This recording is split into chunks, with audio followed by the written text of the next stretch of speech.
Could the Miami Heat trade Andrew Wiggins this offseason to the San Antonio Spurs? Because there are rumors out there that the Spurs are looking to upgrade their wing position on their roster. And after seeing the report, I kind of put my thinking cap on and was like, well, Andrew Wiggins could make sense for San Antonio. We'll discuss that and more. But hit that sub button for daily Miami Heat content here at the Heat Report. I'm Nic Rohloff. We do a lot of work here. We're also losing our sub battle by about 210 subs to the 76ers channel in the month of May. Got a couple days to try to make that up. Join the channel if you're a Heat fan looking for daily Miami Heat content.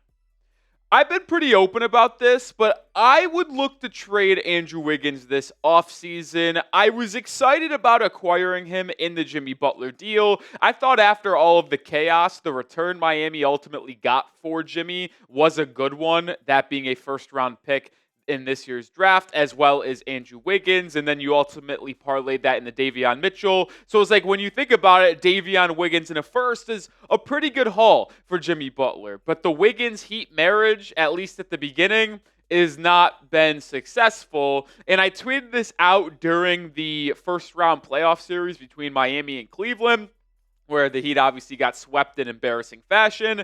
I think I'm out on Andrew Wiggins long-term with the Heat. It just was not a good marriage in the regular season. And then with Wiggins struggling as much as he did in the playoffs, like, that is why I would think about moving off of him, because I just don't know if his fit in the scheme and system is ultimately going to work out long-term. Like, the issue that I had with Wiggins was actually more or less his ability to not play games. He could have played 33 games in the regular season since being traded for at the deadline. He played just about half of them. He played in 17 of 33 games in the regular season. Did play in all 4 playoff games, but it was rough. The efficiency took a massive dip, 8% shooting-wise. He turned the ball over consistently, averaged about 7 points less in those 4 playoff games. It was just a disaster. He looked terrible. He played in barely 50% of the regular season games. And for those 2 reasons, if you're not going to play and then you're not going to show up in the playoffs, like, even if the Heat still lost in 4 games, but the games were close and Andrew Wiggins looked like a good playoff performer, well, then I think we would have a different conversation. It's like, all right, the Heat just need to upgrade around Hero, Wiggins, and Bam, and then maybe we can have a real talk at that point guard position, that is. But he just looked terrible in a Heat uniform during the postseason, and for the fact that he wasn't in a Heat uniform as often as I'd want him to be, yeah, I'm kind of out on Andrew Wiggins. But let me know. It's today's pinned comment. So if you hit with YouTube ad break, scroll down, let it play, and answer the question. Do you want to trade Andrew Wiggins like yours truly? Type T for trade or type K for keep. I want to see what the people have to say in the comment section.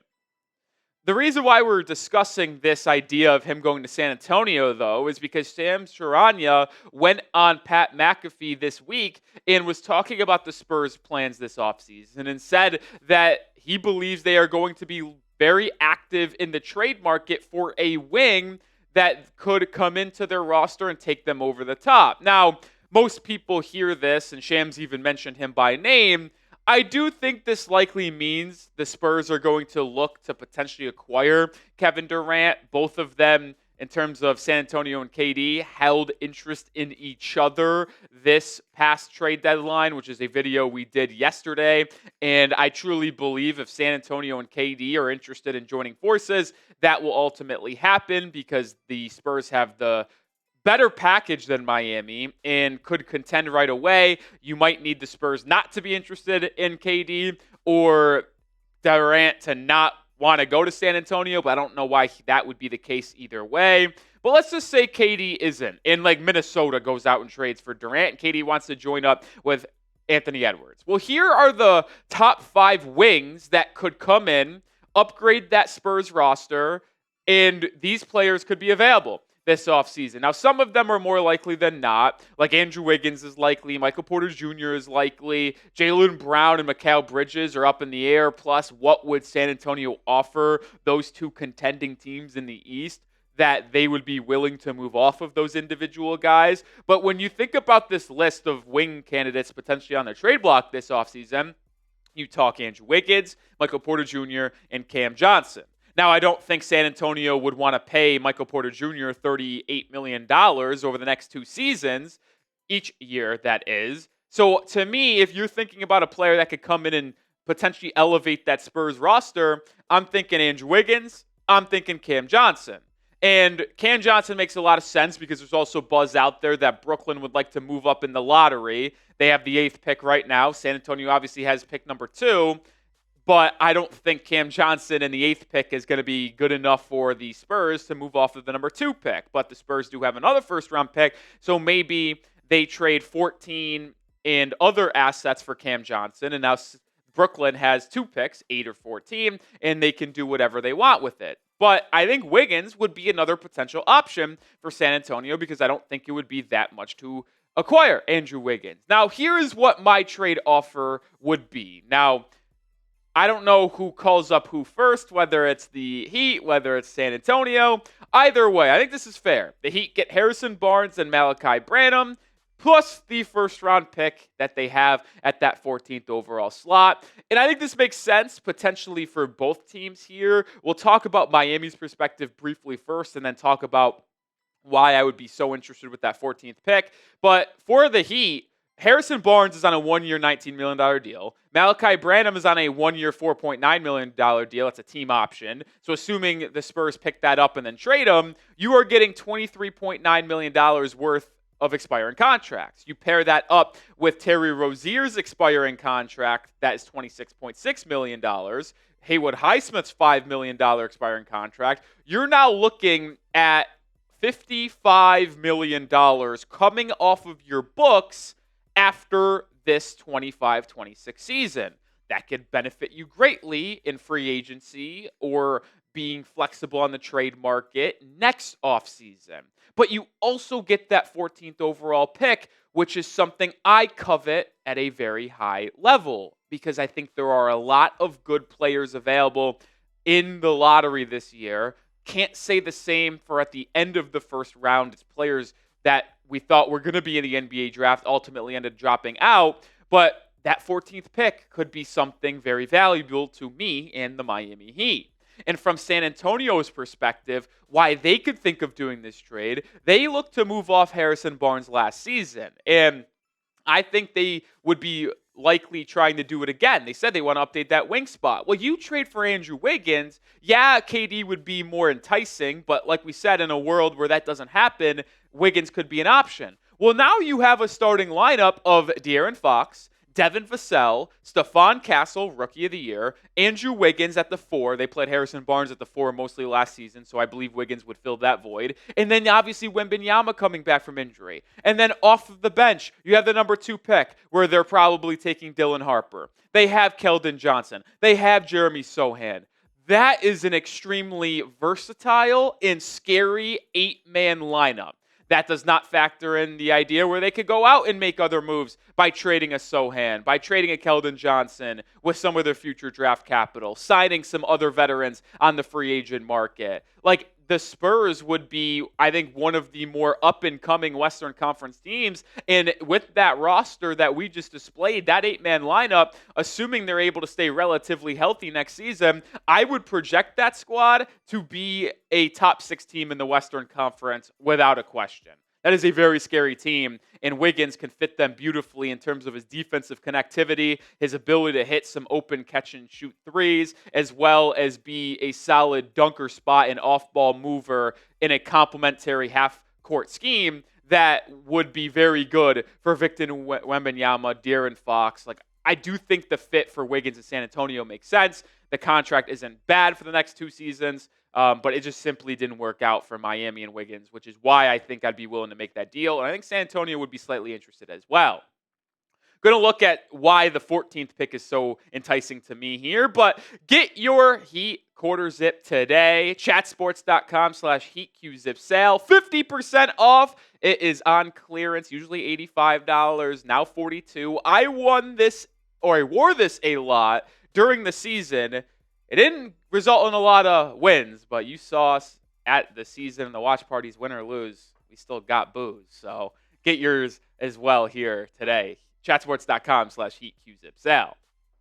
All right, let's segue now into the 14th overall pick, because if you're making that trade where you're getting rid of Andrew Wiggins, well, you're not doing it for Harrison Barnes and Malaki Branham. You're doing it for that 14th overall pick, which would allow you now to have two selections in the draft at 14 and 20. And some of the players that I want the most in the NBA draft will not be there with that 20th overall pick. These are the 8 guys that I would really look to target in the late lottery. Now, a couple of these players in a ideal, unbelievable world could be there with the 20th overall pick. Those players be Fleming, Clifford, and Cedric Coward. But if I had to place money on it, I would say it's more likely than not that all 3 of them are gone rather than 2 of them being there. But it gives you versatility, right? We've talked about Kasper Siakashon, Agor Demen as players that I really like to potentially fill that point guard of the future role next to Tyler Hero in the Heat's backcourt. But you could also go with a good center rotation if you added Thomas Sorber, if you added Derek Queen. Carter Bryant is another player that I'm relatively intrigued with. I like these 8 guys and would be very happy with any of them at pick 20. I'd be probably jumping up and down with any of those guys at 20. But if you traded up ultimately and got the 14th pick and took any of those 8 guys, I would not be upset at that either. But more or less of the story, you have added flexibility if you acquire that 14th pick, because you have 2 first-rounders to address needs. You can go with your 3rd rotational big man that you need at 14 or 20. High upside guy, Queen or Sorber, maybe even a little Danny Wolf action at 20 if you wanted to. You can go with a guard wing, guard center. Like, you could do so much with those picks. You can go a Fleming, a Clifford, a Cedric Coward at 14, and then maybe a Nolan Traore or Ben Seraph at 20. You could do so many different things. It's awesome. You could package those picks to move up if you wanted to. I don't know if a team would want that, but say you package 14 and 20 to move up to the 10th pick, to the 8th pick, to get a Jeremiah Fears potentially. That's another option as well. Like, you just have so much. Or you can take 2 players at 14 and 20 and help move that in a potential trade. Like, if you made that trade, you would then have a stronger package for, say, a Giannis and Anthony Edwards if they opted out and requested a trade, which I don't forecast. I don't think Miami would be in the sweepstakes anyway. But it would just give you more ammunition to acquire another first-round pick, because those are more valuable than a veteran like Andrew Wiggins at this point in his career. So the flexibility of adding another first-round pick, specifically at the end of a lottery, would be very, very enticing for me and probably the Miami Heat as well. Let me know your thoughts, though. Do you want to trade up and acquire another first-round pick, or just move into the lottery for the NBA draft? I think it would be very beneficial for the Miami Heat, but let me know your thoughts. Type Y for yes or type N for no. As I mentioned, I think it would be very, very valuable for Miami. I would love to get into the lottery with this class being so top-heavy. Now, I think it is still a good class in terms of its depth, but it certainly lost some of it with Todd Pettiford going back to school, Miles Bird going back to school, LeBaron Philon going back to school. Like, you just saw a couple of these guys, Yaxel Lenderborg. Like, as long as it doesn't cost you a future first-round pick to move up, I am in. Like, I would not trade a 2030 pick, a 2032 pick, a swap in the future to move up, but I would be interested if you could move a player or 2 that isn't Ware, Bam, or Hero to get up in the draft or acquire another first-round pick. So that's certainly something I am intrigued with. All right, that'll do it for today's show. Continue to join the channel here if you have not already. 1, because you must like what we're doing if you're still watching this episode and aren't subscribed. But 2, we drop daily content on the latest. We'll be live during free agency, live during the NBA draft. So join the channel today.